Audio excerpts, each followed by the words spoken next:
ایک سبق آموز واقعہ، گدھا اور کتاب۔ ایک گاؤں میں ایک مولوی صاحب رہتے تھے۔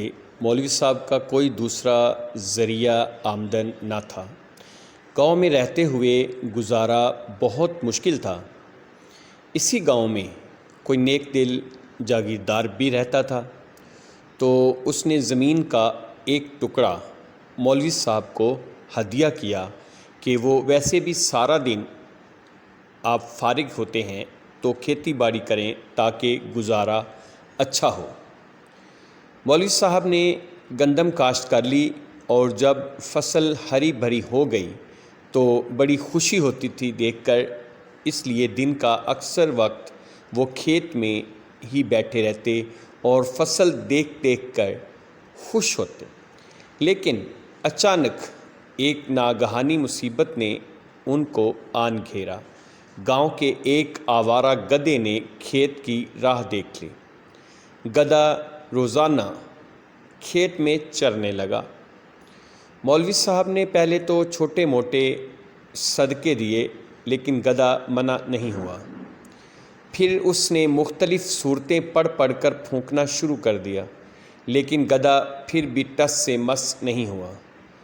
ایک دن پریشان حال بیٹھے گدھے کو فصل اجاڑتے دیکھ رہے تھے کہ ادھر سے ایک کسان کا گزر ہوا۔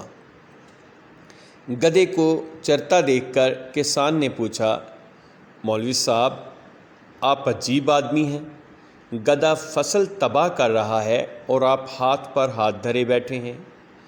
مولوی صاحب نے عرض کیا کہ جناب ہاتھ پر ہاتھ دھرے کہاں بیٹھا ہوں، ابھی تک ایک مرغی اور بکری کے بچے کا صدقہ دے چکا ہوں اور کل سے آدھا قرآن شریف بھی پڑھ کر پھونک چکا ہوں، لیکن گدھا ہٹتا نہیں ہے۔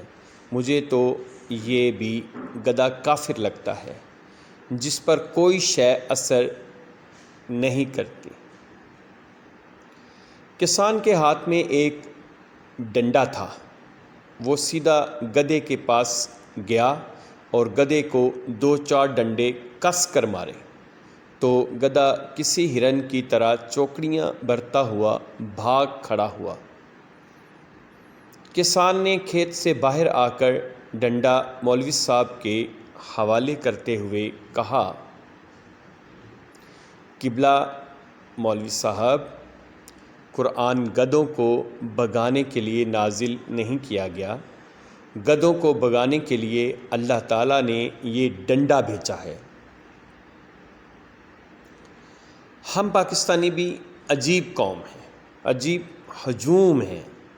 ہمارے گدھے حکمران کروڑوں نہیں بلکہ اربوں لوٹے چلے جاتے ہیں، اور ہم صرف دعاؤں اور صدقات و خیرات کے بل بوتے پہ ان گدھوں سے چھٹکارا حاصل کرنا چاہتے ہیں۔